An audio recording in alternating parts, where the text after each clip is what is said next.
Buenas tardes, queridas hermanas y hermanos en Jesucristo nuestro Señor. Los invito a que empecemos con una oración. Nos cubrimos con la sangre preciosa de Jesucristo, en nombre del Padre, del Hijo y del Espíritu Santo. Amén. Y recitemos juntos esta oración al Espíritu Santo. Oh Espíritu Santo, recibe la consagración perfecta y absoluta de todo mi ser. Dígnate ser en cada uno de los instantes de mi vida, mi director, mi luz, mi guía y mi fuerza. Yo me abandono sin reservas a tus operaciones divinas. Transfórmame con María y en María, en Cristo Jesús, para gloria del Padre. Amén. La clase pasada reflexionamos sobre el Espíritu Santo en el ministerio de Jesús, es decir, en el servicio de Jesús.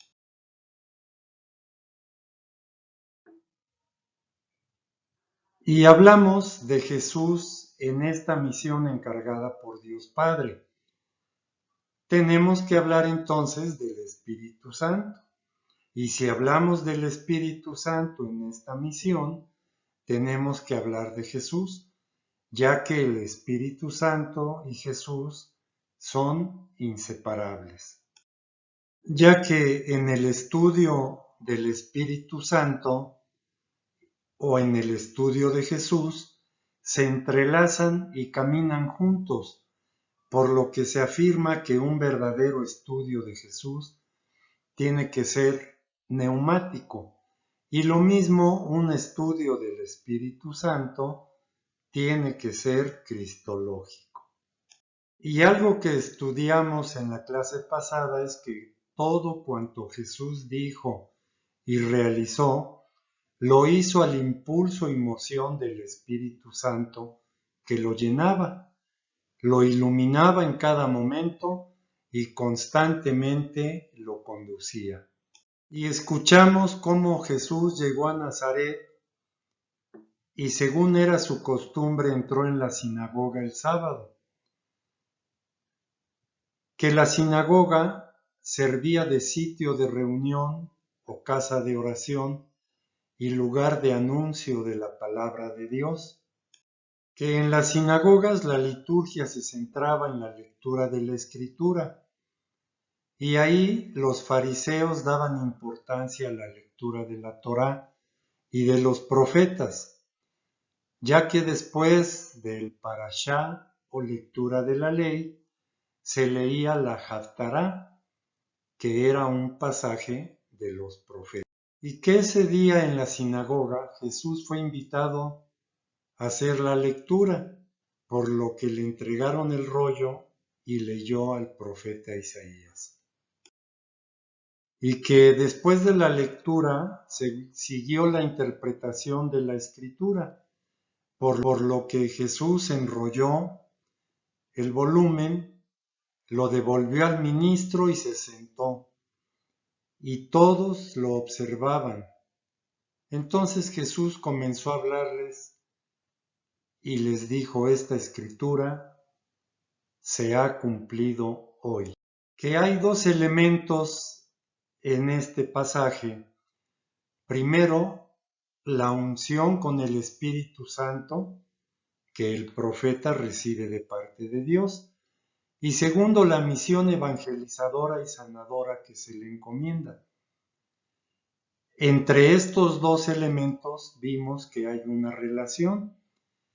El profeta podrá realizar su misión en la medida en que el Espíritu Santo opere en él. Y afirmamos que Jesús es el profeta anunciado por Isaías, que Jesús es el ungido del Señor, pues Dios ha puesto sobre él su Santo Espíritu. Y dijimos que ese sábado en Nazaret inició una nueva era en la historia del mundo y de la humanidad, que ese sábado de Nazaret es el comienzo de los tiempos mesiánicos, el principio del año de gracia de la misericordia de Dios. También comentamos que Jesús debió de haber leído de una manera espléndida ese texto en la sinagoga, y ese sábado las palabras de sabiduría de Jesús con las que proclamó la venida del reino, junto a las obras de poder, milagros y portentos que Jesús realizó para manifestar que había sido ungido con el Espíritu Santo y que el poder de Dios se hacía presente ahí, que tres carismas llamaban la atención de la gente de Jesús: su autoridad, su sabiduría y el poder o la fuerza en los milagros que hacía. Que desde ese sábado en la sinagoga Jesús tuvo una intensa actividad liberadora, sanando enfermos y salvando del pecado, que para Jesús había empezado un hoy que iba a seguir ininterrumpidamente hasta la muerte en la cruz. Y también estudiamos en el Evangelio de Lucas las acciones liberadoras que Jesús realizaba con el poder y la fuerza del Espíritu Santo. Hablamos de 20 acciones liberadoras de Jesús, que incluso se quedó como una tarea para que ustedes las leyeran y las reflexionaran. Y que a todo lo largo del Evangelio se vuelven a encontrar citas bíblicas importantes que mencionan la acción soberana del Espíritu Santo en Jesús, el Mesías e Hijo de Dios.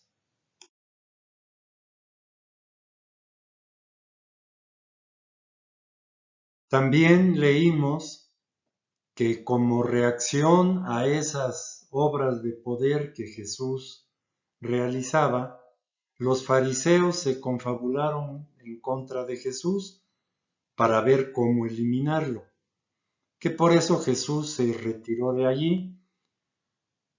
Lo siguieron a Jesús y curó a todos y les mandaba enérgicamente que no lo descubrieran. Que para Mateo, Jesús se está manifestando como el siervo de Yahvé descrito por el profeta Isaías, y que por esa razón Mateo cita en su evangelio completo el pasaje de Isaías. Gracias a esta unción que recibe Jesús, proclama por todas partes la justicia del reino de los cielos. Y es humilde y silencioso, no destruye ni aniquila, sino que levanta y restablece al necesitado. También vimos cómo Jesús, lleno de alegría y movido por el Espíritu Santo, exulta de gozo y prorrumpe en una bendición de glorificación a Dios Padre.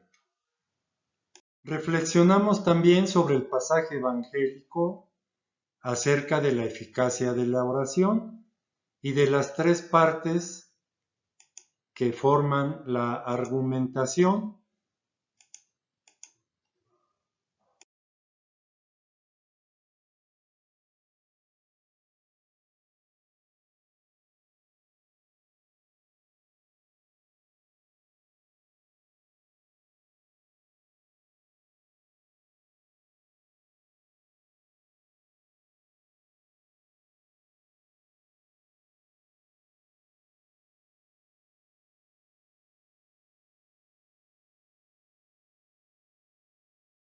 Otro pasaje que reflexionamos en relación a que los fariseos decían que Jesús expulsaba a los demonios por Belcebú, príncipe de los demonios.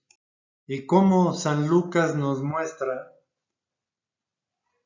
que Jesús utiliza la expresión de que si por el dedo de Dios Él expulsa a los demonios, que Jesús los arroja por el dedo de Dios gracias al poder que le ha sido comunicado. Y la conclusión que estudiamos es que si Jesús expulsa a los demonios por el poder del Espíritu de Dios, es un signo de que el reino de Satanás ha llegado a su fin y por consiguiente seguirá el reinado de Dios y la destrucción de todo mal. Que Dios establece su reinado a través de Jesús con el poder del Espíritu Santo. También reflexionamos sobre la reacción de Jesús ante la incredulidad de los fariseos, pero sobre todo ante su perversidad, ya que le atribuyen influencias satánicas a las obras que Jesús hace con el poder del Espíritu Santo. Y esta cita bíblica nos deja la enseñanza de que mientras el hombre se siga obstinando y se oponga directamente a la acción del Espíritu Santo, que es la fuente del perdón y de la gracia, ¿cómo va a ser perdonado de su pecado? Es más, si se le atribuyen a Satanás las obras que vienen del Espíritu de Dios, eso es una muestra de que el hombre se está cerrando voluntariamente a la fuente misma del perdón. Y que esta palabra de Jesús no es una condenación, sino más bien es una advertencia para que no seamos juzgados. Veíamos cómo esas formulaciones pasivas de se perdonará, no será perdonada, proclaman muy claramente que el perdón solo puede venir de Dios. También estudiamos que en los evangelios sinópticos en 3 ocasiones aparece una palabra de Jesús sobre el Espíritu Santo que Él va a hablar a través de los discípulos en momentos en que sufran persecución. Entonces esto supone una efusión de Espíritu Santo que va a llenar a los creyentes de sabiduría y de fortaleza. Y estudiamos cómo Mateo y Marcos introducen la cita del Salmo 101, diciendo que el rey David habló movido por el Espíritu Santo. Y ante el rechazo que hacen los judíos del Evangelio, Pablo les dice: con razón habló el Espíritu Santo a través de vuestros padres por medio del profeta Isaías. Y con eso concluimos el tema pasado en relación al Espíritu Santo en el ministerio de Jesús. Pues vamos a empezar entonces con nuestro tema de hoy, el Espíritu Santo en la Pascua del Señor. De la misma manera que el Espíritu Santo estuvo presente con su acción creadora en la concepción virginal de Jesús y después irrumpió sobre él para su unción mesiánica, y como hemos visto lo acompañó también en su ministerio apostólico, así también actuó con su poder divino en el misterio de la resurrección y de la glorificación celeste de Jesús.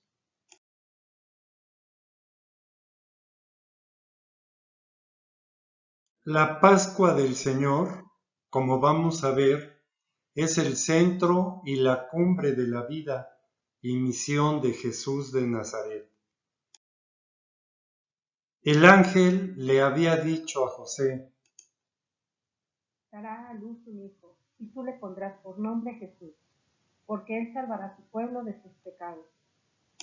y si, como hemos visto, toda la existencia de Jesús fue obra de salvación, sobre todo lo fue el misterio de su pasión dolorosa hasta la entrega de su vida y luego su gloriosa resurrección.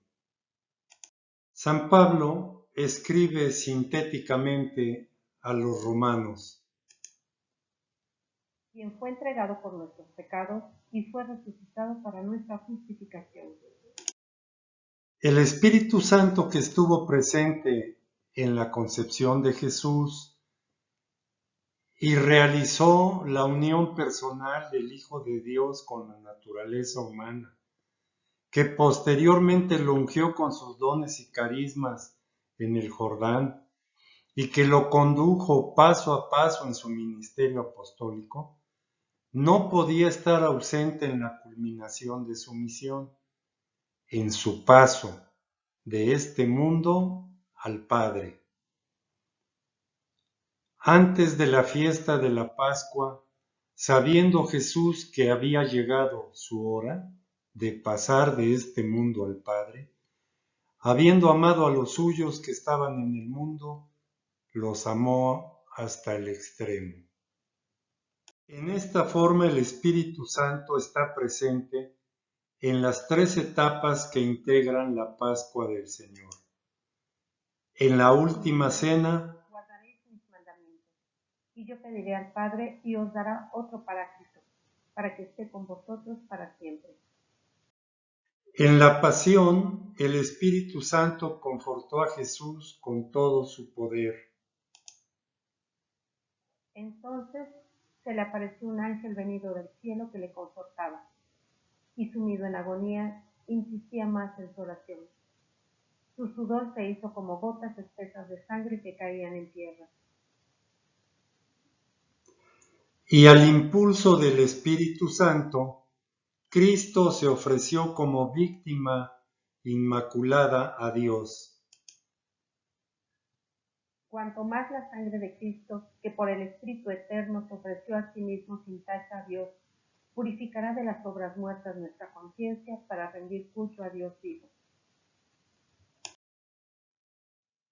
En la tercera etapa, en la resurrección gloriosa, el Espíritu Santo entró en acción para comunicar a Jesús una vida nueva, vida inmortal y gloriosa. Y si el Espíritu de aquel que resucitó a Jesús de entre los muertos habita en vosotros, aquel que resucitó a Cristo de entre los muertos dará también la vida a vuestros cuerpos mortales por su Espíritu que habita en vosotros.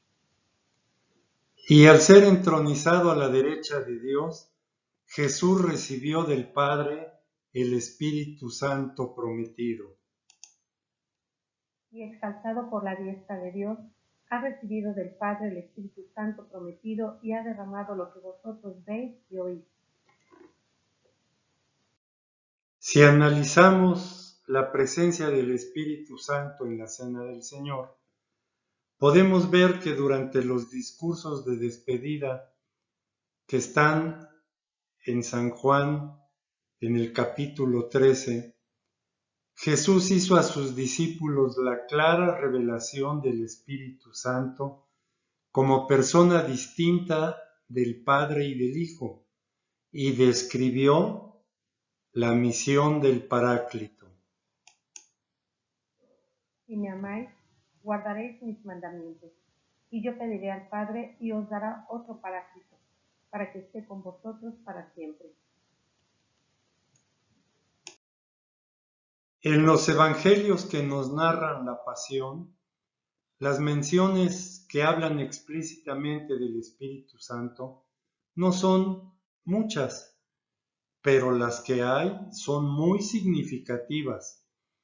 Tenemos testimonios de un valor inestimable en el Evangelio de San Juan y también en la carta a los Hebreos. Como punto 2, el Espíritu Santo en la pasión de Jesús. En el huerto de Getsemaní, donde se llevó a cabo la oblación sacerdotal de Cristo, el autor de la epístola a los Hebreos, aludiendo a la liturgia del día de la expiación o Yom Kippur, recuerda que el sumo sacerdote del judaísmo entraba en el Santo de los Santos, en el templo, una vez al año, llevando la sangre de las víctimas inmoladas para implorar el perdón de los pecados del pueblo. Y con un argumento que va de menos a más, concluye: Pues si la sangre de machos cabríos y de toros y la ceniza de vaca santifica con su aspersión a los contaminados, en orden a la purificación de la carne, cuánto más la sangre de Cristo, que por el Espíritu Eterno se ofreció a sí mismo sin tacha a Dios, purificará de las obras muertas nuestra conciencia para rendir culto a Dios vivo. El texto, que tiene una gran riqueza doctrinal, presenta dos ideas principales. Primero, que Cristo se ofreció a sí mismo, a Dios, como víctima purísima bajo la moción del Espíritu Eterno. Aquí vale la pena hacer la observación que algunos manuscritos griegos y versiones antiguas presentan en lugar de eterno, Espíritu Santo, que puede ser ya un testimonio claro de una interpretación importante de este texto central. El Espíritu Santo que estaba sobre Jesús, porque Dios lo había ungido, lo asiste y lo impulsa en el momento más trascendente de su vida y de su misión.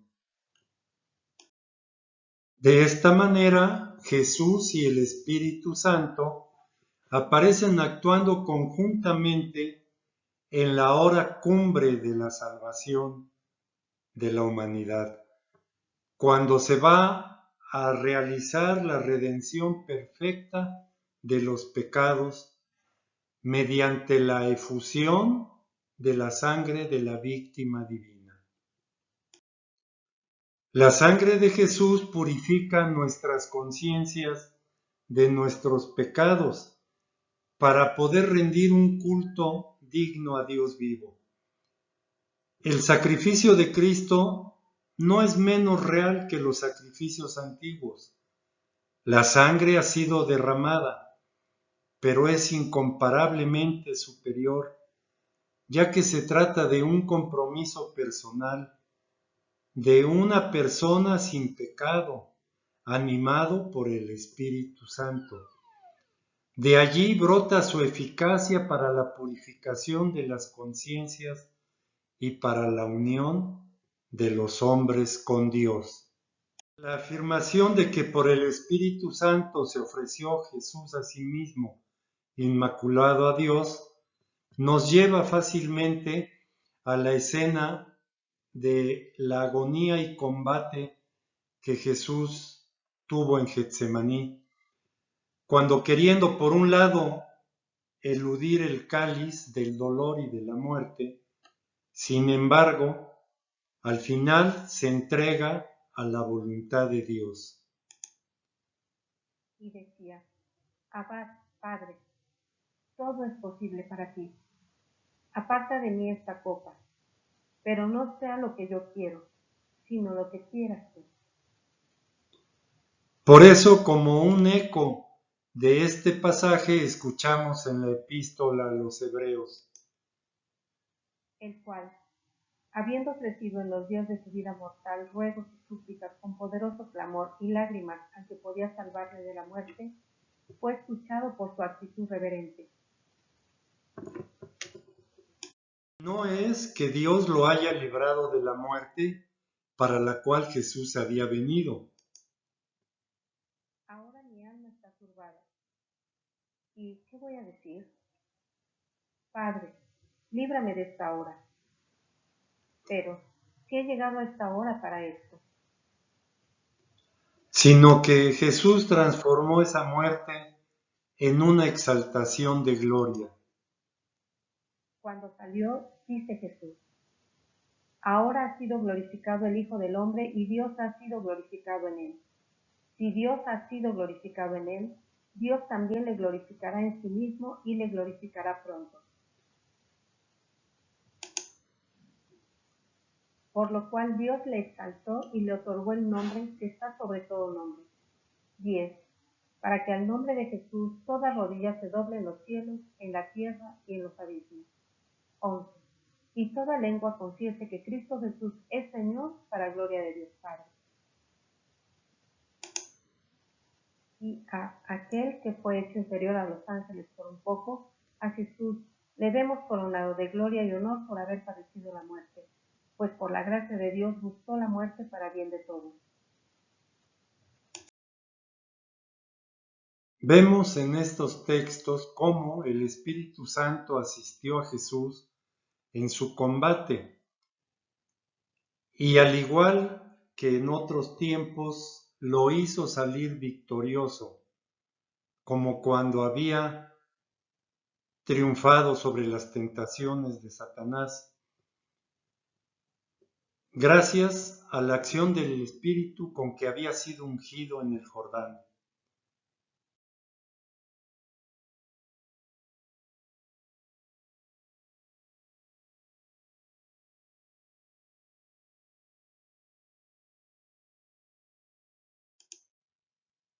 Entonces se le apareció un ángel venido del cielo que le confortaba. El ángel venido del cielo para reanimarlo con nuevas fuerzas y renovado vigor, significa el auxilio divino que está con Jesús. El espíritu de poder y fortaleza lo llena, lo sostiene y lo acompañará hasta apurar el cáliz de su pasión interna, del dolor y de la muerte. Una vez alcanzada la victoria, Jesús se entrega libre y voluntariamente para derramar su sangre por muchos para el perdón de los pecados y dar definitivamente su vida en la cruz del Calvario. Nadie me la quita, yo la doy voluntariamente. Tengo poder para darla y poder para recobrarla de nuevo. Esa es la orden que he recibido de mi Padre. De esta manera, los acontecimientos que siguieron a la oración del huerto en Getsemaní no fueron sino la realización paulatina de la entrega absoluta y total de Jesús como víctima purísima que se ofreció a sí mismo al impulso del Espíritu Santo. El Evangelio de San Juan nos ofrece 3 textos en los que aparece en un claro oscuro impresionante el Espíritu Santo. Después de esto, sabiendo Jesús que ya todo estaba cumplido, para que se cumpliera la escritura, dice: tengo sed. Había allí una vasija llena de vinagre. Sujetaron a una rama de hisopo una esponja empapada en vinagre y se la acercaron a la boca. El verbo tengo sed en presente está lleno de sentido y debe explicarse en 2 niveles. El sentido ya no es captado por los que estaban alrededor, de manera que fijando una esponja la impregnaron con vinagre y se la acercan a los labios de Jesús. Él acepta el vinagre que compasivamente le ofrecen. El sentido profundo debe brotar de la manera en cómo se ha expresado el evangelista. Jesús sabe con su ciencia sobrenatural que ya todo está terminado, que su misión está cumplida, que la obra del Padre ha sido realizada, que la salvación del hombre ha sido conquistada. Nada falta. Por lo que ya pueden derramarse sobre el mundo los bienes mesiánicos anunciados en la Sagrada Escritura, entre los cuales sobresale como el don máximo la donación del Espíritu. Y Jesús tiene sed de ello. Puede ya venir la efusión del Espíritu anunciada por los profetas, para que sean inaugurados los tiempos mesiánicos en toda su plenitud y sellar la nueva alianza en el corazón de una humanidad regenerada. En esta perspectiva, el tengo sed de Jesús en ese momento en la cruz expresa una sed más de dar que de recibir. Y así como Jesús le ofrecía a la samaritana el agua viva, el don de Dios que es el Espíritu Santo, así ahora hace lo mismo. Tiene una sed abrasadora de dar al mundo el don de Dios, de entregar a los hombres el Espíritu Santo prometido en las Escrituras y conquistado con su misión cumplida y con su exaltación en la cruz. La obra y la misión de Jesús sobre la tierra han concluido. Jesús inclina su cabeza tranquila y serenamente. Da su vida con toda libertad. Nadie se la ha quitado y al mismo tiempo entregó el Espíritu. Mientras Marcos y Lucas escriben expiró y Mateo dice exhaló el Espíritu, Juan, escogiendo pensadamente los términos, escribe entregó el Espíritu. Expresión hondamente significativa con un doble valor y un doble sentido. En el sentido obvio, Jesús muere, expira, entrega su alma. En el sentido profundo, una vez consumada su obra, Jesús entrega, da, comunica el Espíritu, el don de Dios conquistado con la donación voluntaria de su vida. Sí, la primera comunicación de Espíritu Santo coincide con el instante supremo en que Jesús, entregando su vida, regresa al Padre. Los judíos, muy escrupulosos por la observancia de la ley, piden a Pilato que los cuerpos de los crucificados sean descendidos. Además, en las circunstancias presentes, esa ley urgía por otros dos motivos. Los judíos, como era el día de la preparación, para que no quedasen los cuerpos en la cruz el sábado, porque aquel sábado era muy solemne, rogaron a Pilato que les quebraran las piernas y los retiraran. Fueron, pues, los soldados y quebraron las piernas del primero y del otro crucificado con él. Pero al llegar a Jesús, como lo vieron ya muerto, no le quebraron las piernas, sino que uno de los soldados le atravesó el costado con una lanza y al instante salió sangre y agua. El que lo vio lo atestigua y su testimonio es válido, y él sabe que dice la verdad, para que también vosotros creáis. Y todo esto sucedió para que se cumpliera la Escritura. No se le quebrará hueso alguno. Y también otra Escritura dice, mirarán al que traspasaron. De las dos cosas importantes, primero, se trataba de la preparación, o sea, de la vigilia de todo Shabbat. Y segundo, ese Shabbat coincidía ese año con la celebración de la Pascua. Por tanto, ese Shabbat era muy grande. San Juan comenta a este propósito del Éxodo 12:46. No dejarás que su cadáver pase la noche en el árbol. Lo enterrarás el mismo día, porque un colgado es una maldición de Dios. Así no harás impuro el suelo que Yahvé tu Dios te da en herencia.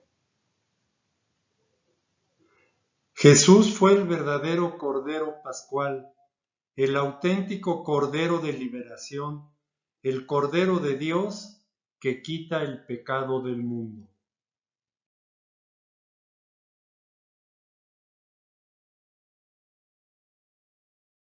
La lanzada del soldado no era necesaria, pues Jesús ya había muerto, pero el evangelista intuye en ello el cumplimiento de una palabra de la Escritura de Zacarías. Derramaré sobre la casa de David y sobre los habitantes de Jerusalén un espíritu de gracia y de oración, y mirarán hacia mí. En cuanto a aquel a quien traspasaron, harán lamentación por él como lamentación por hijo único, y le llorarán amargamente como se llora amargamente a un primogénito. El sentido literal no es claro, pero el evangelista descubre un sentido cristológico, un sentido de plenitud depositado allí por Dios. Jesús es el verdadero Hijo único, el primogénito, a quien han traspasado. Un día, judíos y gentiles vendrán a Jesús y mirarán a aquel a quien han traspasado. Y en el texto, y al punto salió sangre y agua, el fenómeno es explicable médicamente.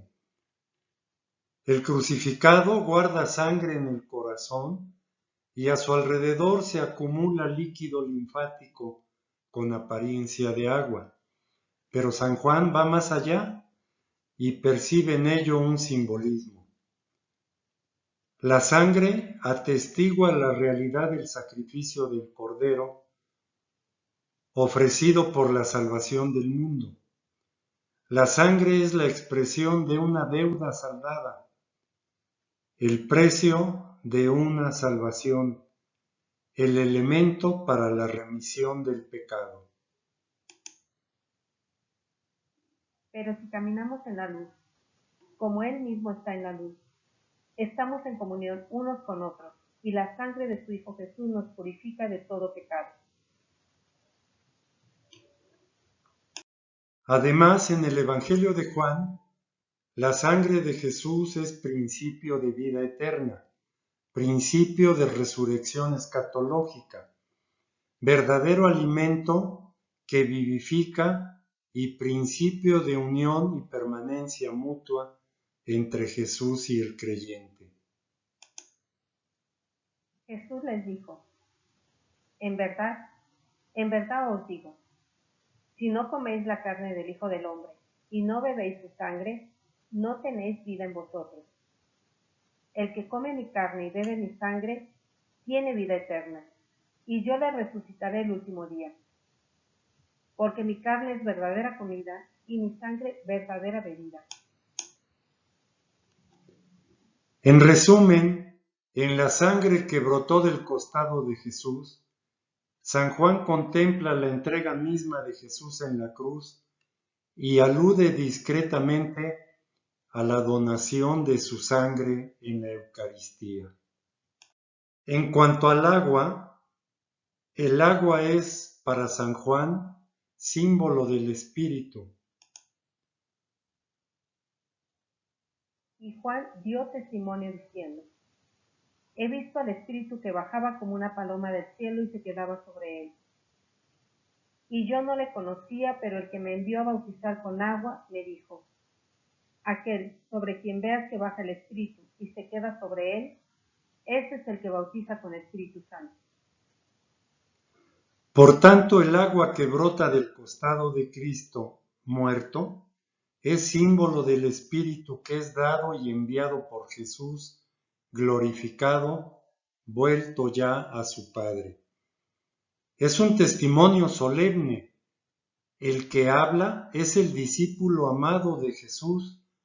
Todo lleva una finalidad: invitar a creer en Jesús. San Juan Pablo II, en su encíclica Dominum et Vivificantem, nos dice unos textos maravillosos. En el Antiguo Testamento se habla varias veces del fuego del cielo que quemaba los sacrificios, presentados por los hombres. Por analogía, se puede decir que el Espíritu Santo es fuego del cielo que actúa en lo más profundo del misterio de la cruz. Proviniendo del Padre, ofrece al Padre el sacrificio del Hijo, introduciéndolo en la divina realidad de la comunión trinitaria. Si el pecado ha engendrado el sufrimiento, ahora el dolor de Dios en Cristo crucificado recibe su plena expresión humana por medio del Espíritu Santo.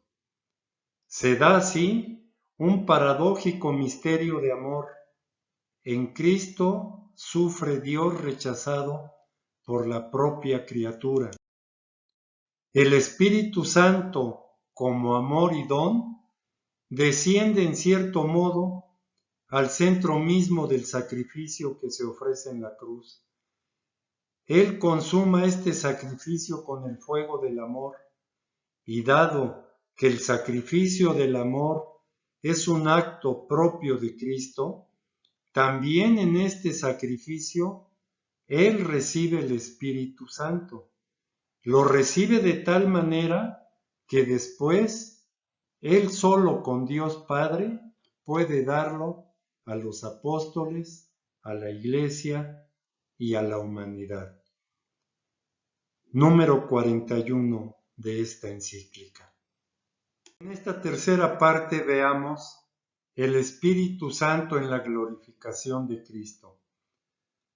En este misterio podemos distinguir 4 fases de un mismo acontecimiento. Primero, la resurrección de Jesús. Segundo, su ascensión al cielo. Tercero, la entronización a la derecha de Dios. Y cuarto, su unción con el Espíritu Santo. En el Nuevo Testamento encontramos algunos textos que se refieren a la acción del Espíritu Santo que fue desplegada soberanamente en este misterio glorioso de Jesús.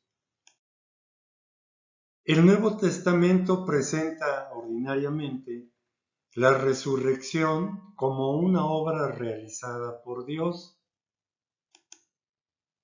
Para vosotros, en primer lugar, ha resucitado Dios a su siervo y le ha enviado para bendeciros, apartándoos a cada uno de vuestras iniquidades. A este Jesús Dios le resucitó, de lo cual todos nosotros somos testigos. Pero hay otros textos en que el Espíritu Santo aparece como autor de esta obra divina. En este caso, Dios Padre resucitó a Jesús con el poder de su Espíritu. Así como Dios había obrado el milagro trascendente de la concepción virginal de Jesús mediante la acción creadora del Espíritu, así también ahora, de una manera análoga, Dios resucita a Jesús mediante la acción omnipotente del Espíritu Santo. Primero, constituido Hijo de Dios con poder, según el Espíritu de Santidad, por la resurrección de entre los muertos. Hecho hombre como nosotros, Jesús sufrió el dolor y la muerte, pero Dios lo resucitó de entre los muertos y lo glorificó, constituyéndolo así Hijo de Dios con poder, según el Espíritu de Santidad. El Espíritu Santo, fuerza y poder de Dios, entró en acción en ese establecer y constituir a Jesús como el Señor, lleno de poder, y Jesús fue hecho Espíritu que da vida. La primera frase deja entender que Dios resucitó a Jesús mediante la acción todopoderosa de su Espíritu, esto es, el Espíritu Santo, fuente de vida. Entró en acción para resucitar a Jesús del mundo de los muertos, y como consecuencia, Dios obrará nuestra propia resurrección de la misma manera. La resurrección de Cristo es el tipo de nuestra resurrección. La resurrección de los cristianos será una obra trinitaria. La realizará el Padre por Cristo y a imagen de la resurrección de Cristo, con el poder del Espíritu Santo. El Espíritu Santo en la entronización celeste de Cristo. Hay un texto escondido en la catequesis de Pedro el día de Pentecostés que nos descubre un elemento importante en la glorificación de Jesús.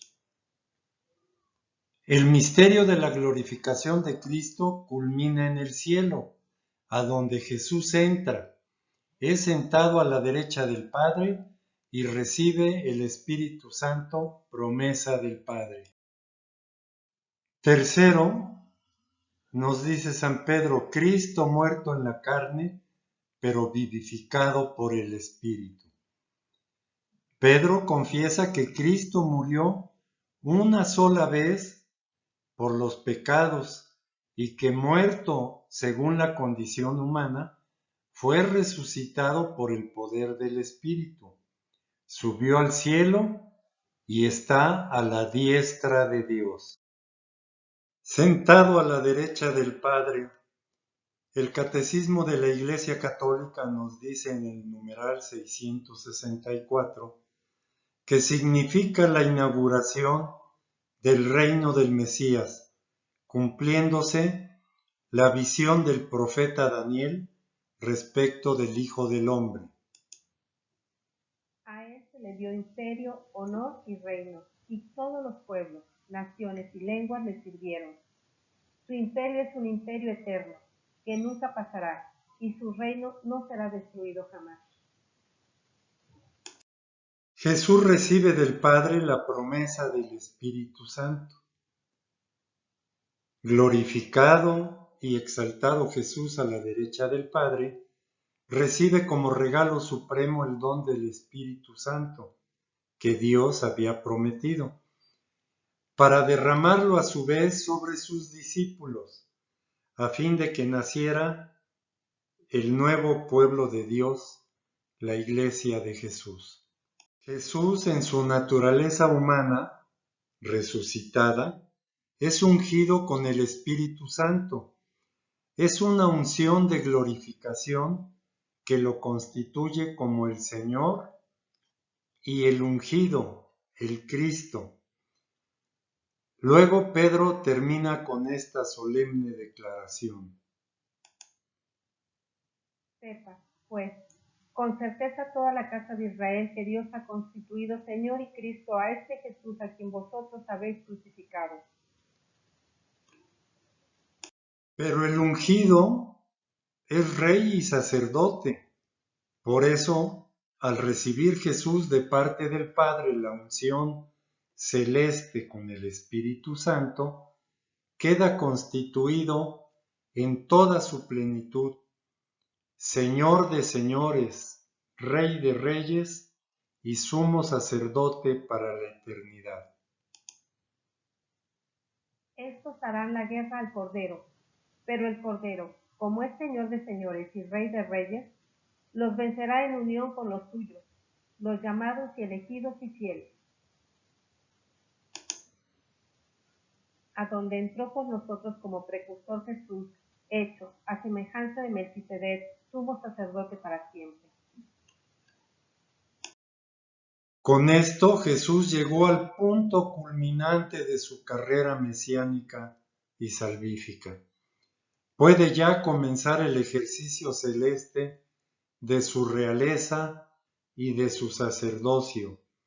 Jesús, Rey y sacerdote, intercesor y mediador, puede presentar constantemente su sangre al Padre, implorando la salvación para todos aquellos que por él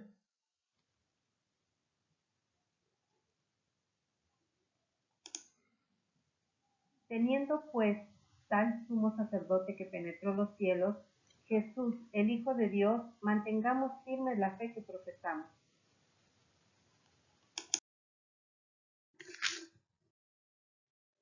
Desde su plenitud, Cristo el Señor derrama profusamente el Espíritu Santo. Y veamos lo que nos dice el Catecismo de la Iglesia Católica. En el numeral 731 dice el Catecismo: el día de Pentecostés, la Pascua de Cristo se consuma con la efusión del Espíritu Santo, que se manifiesta, da y comunica como persona divina. Desde su plenitud, Cristo el Señor derrama profusamente el Espíritu. Y en el 1076, el día de Pentecostés, por la efusión del Espíritu Santo, la Iglesia se manifiesta al mundo. El don del Espíritu inaugura un tiempo nuevo en la dispensación del misterio, el tiempo de la Iglesia, durante el cual Cristo manifiesta, hace presente y comunica su obra de salvación mediante la liturgia de su Iglesia, hasta que Él venga. Durante este tiempo de la Iglesia, Cristo vive y actúa en su Iglesia, y con ella, ya de una manera nueva, la propia de este tiempo nuevo, actúa por los sacramentos. Esto es lo que la tradición común de Oriente y Occidente llama la economía sacramental, que consiste en la comunicación o dispensación de los frutos del misterio pascual de Cristo en la celebración de la liturgia sacramental de la Iglesia. En el 1084 nos dice el Catecismo: sentado a la derecha del Padre y derramando el Espíritu Santo sobre su cuerpo que es la Iglesia, Cristo actúa ahora por medio de los sacramentos, instituidos por Él para comunicar su gracia. Los sacramentos son signos sensibles, palabras y acciones accesibles a nuestra humanidad actual. Realizan eficazmente la gracia que significan en virtud de la acción de Cristo y por el poder del Espíritu Santo. Después de examinar el misterio de la glorificación de Cristo y de su unción celeste con el Espíritu Santo, es fácil comprender algunas palabras enigmáticas de Jesús en el Evangelio de San Juan. El último día de la fiesta, el más solemne, Jesús puesto en pie gritó: si alguno tiene sed, venga a mí y beba el que crea en mí. Como dice la Escritura, de su seno correrán ríos de agua viva. Esto lo decía refiriéndose al Espíritu que iban a recibir los que creyeran en él, porque aún no había Espíritu, pues todavía Jesús no había sido glorificado. Sino que por haberos dicho esto, vuestros corazones se han llenado de tristeza. Pero yo os digo la verdad, os conviene que yo me vaya, porque si no me voy, no vendrá a vosotros el Paráclito, pero si me voy, os lo enviaré. Dicho esto, sopló sobre ellos y les dijo: recibid el Espíritu Santo. En el marco de la alegría popular y en el contexto mesiánico de la fiesta de los tabernáculos, el último día, el día grande de la fiesta, Jesús se puso de pie y gritó diciendo: el último día de la fiesta, el más solemne, Jesús puesto en pie, gritó: si alguno tiene sed, venga a mí, y beba el que crea en mí. Como dice la Escritura, de su seno correrán ríos de agua viva. Jesús es presentado nuevamente como el dador de agua viva. Se pueden proponer algunos textos de los que serían alusiones. la roca del desierto de donde brotó agua, la mención del río de agua que sale del nuevo templo, descrito por Ezequiel y por Zacarías? Ya San Juan ha dicho que el cuerpo glorificado de Jesús será el nuevo templo de los tiempos mesiánicos.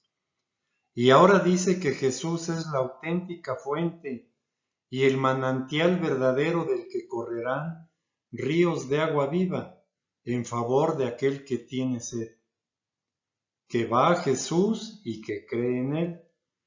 ¿A qué realidad se refería Jesús con el símbolo del agua viva? Esto lo decía refiriéndose al Espíritu que iban a recibir los que creyeran en él, porque aún no había Espíritu, pues todavía Jesús no había sido glorificado. El Espíritu Santo es el agua viva que brota de Jesús glorificado y que da al que tiene sed, que se acerca a él y que cree en él. Pero en el plan divino de salvación, la donación mesiánica plena y total del Espíritu está condicionada a la muerte y glorificación de Jesús.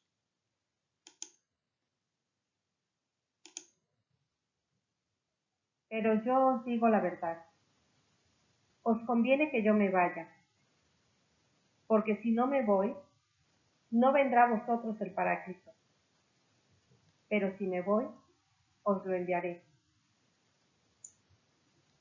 No es por tanto de extrañar que San Juan aluda discreta e implícitamente a esta donación mesiánica del Espíritu en los momentos en que Jesús está pasando de este mundo a su Padre, y que la proclame abiertamente en la escena de la tarde del día de resurrección, cuando Jesús, después de haber subido a su Padre, se presenta en el cenáculo, sopla sobre sus discípulos y les dice: reciban el Espíritu Santo. Si Jesús se va, enviará al Espíritu. La frase inicial, pero os digo la verdad, indica que Jesús quiere revelar algo de trascendencia. Es conveniente para los discípulos que Jesús se vaya para que pueda venir el Espíritu y realice la misión descrita en San Juan 14. Y yo pediré al Padre y os dará otro Paráclito, para que esté con vosotros para siempre, el Espíritu de la verdad, a quien el mundo no puede recibir, porque no le ve ni le conoce. Pero vosotros le conocéis, porque mora con vosotros. Pero el Paráclito, el Espíritu Santo, que el Padre enviará en mi nombre, os lo enseñará todo y os recordará todo lo que yo os he dicho. Cuando venga el Paráclito, que yo os enviaré de junto al Padre, el Espíritu de la verdad, que procede del Padre, él dará testimonio de mí. Pero también vosotros daréis testimonio, porque estáis conmigo desde el principio. Jesús se debe ir porque, según el plan de Dios, el envío y la donación del Espíritu está condicionada a la glorificación de Jesús mediante su muerte y su resurrección. En el punto 3, recibid el Espíritu Santo. No me toques, que todavía no he subido al Padre. Pero vete donde mis hermanos y dile: subo a mi Padre y vuestro Padre, a mi Dios y vuestro Dios. Dicho esto, sopló sobre ellos y les dijo: recibid el Espíritu Santo.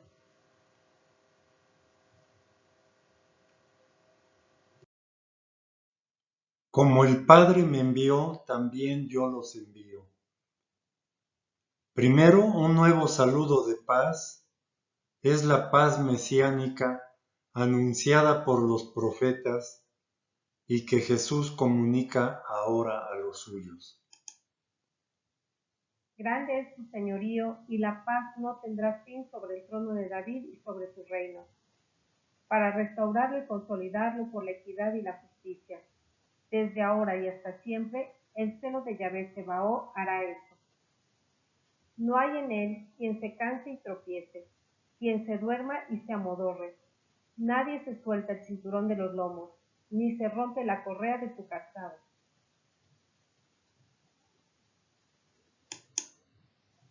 Él suprimirá los cuernos de Efraín y los caballos de Jerusalén. Será suprimido el arco de combate, y él proclamará la paz a las naciones. Su dominio irá de mar a mar, y desde el río hasta los confines de la tierra. Luego, la solemne investidura de la misión, como me envió el Padre, también yo los envío. Esta es una palabra muy importante de Jesús porque crea la misión no solamente para los apóstoles, sino de todos los discípulos del Señor, para ir a la conquista espiritual del mundo. Tomando este texto, como el Padre me envió, también yo os envío, Dios Padre está en el origen de toda misión apostólica. De su inmenso amor al mundo procede toda la historia de la salvación. Pero para realizar esa misión de carácter universal es necesario recibir el poder de lo alto.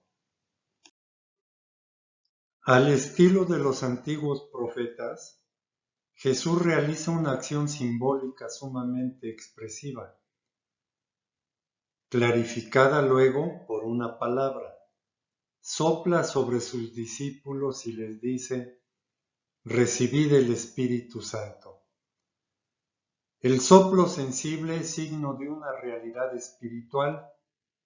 El viento y el soplo, la ruaj o neuma, sirvieron siempre, como lo hemos visto en la revelación bíblica, como símbolos del Espíritu de Dios.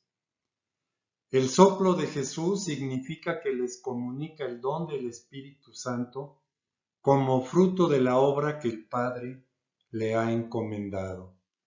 Pero también es el cumplimiento de otra promesa del Maestro, a la vez que la realización de las antiguas profecías mencionadas en Ezequiel, en Joel y en San Juan. Lleno del Espíritu Santo, Jesús bautiza a sus discípulos con ese mismo Espíritu. Esta efusión constituye el clímax de los relatos de la pasión y de la resurrección de Jesús. En virtud de ese Espíritu que han recibido, es por lo que los discípulos podrán perdonar o retener los pecados. No se trata solo de un poder de predicar el perdón de los pecados, sino de la recepción de un poder real de perdonarlos o retenerlos, poder que Jesús había ya anunciado durante su vida.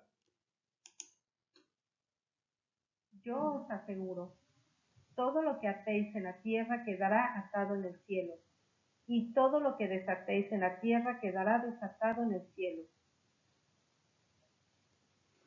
El Concilio de Trento declaró que la Iglesia Católica ha visto desde siempre en esas palabras de Jesús la institución del sacramento de la reconciliación.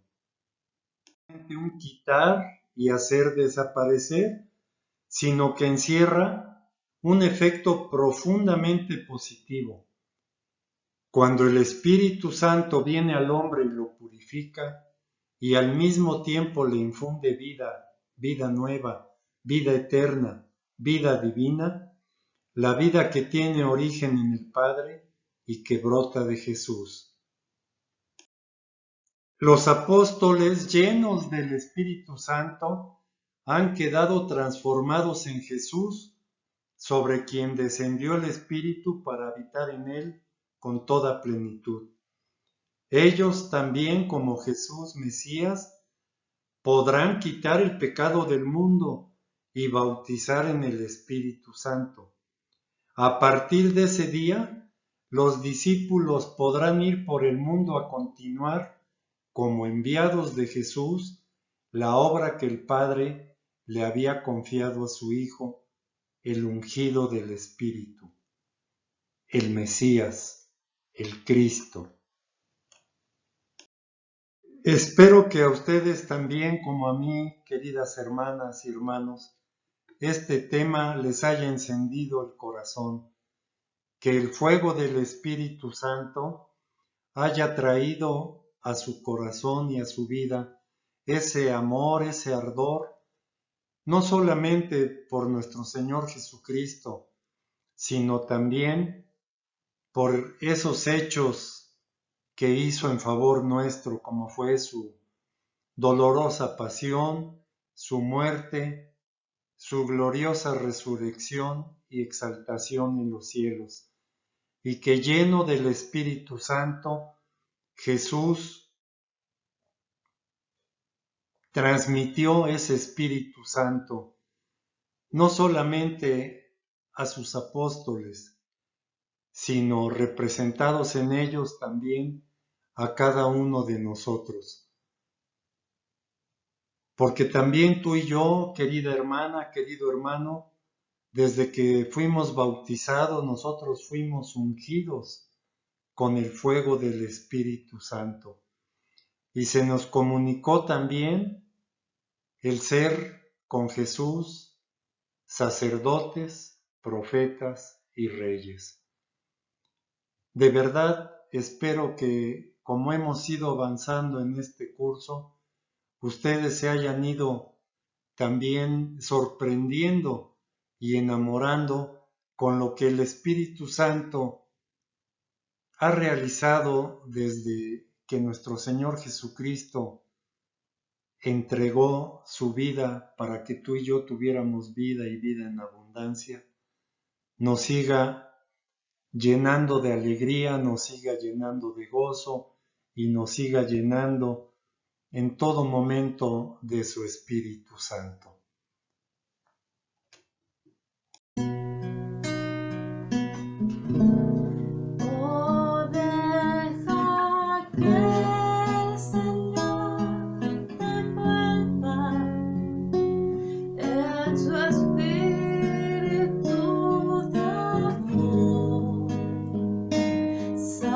Satisfaga hoy tu alma y corazón.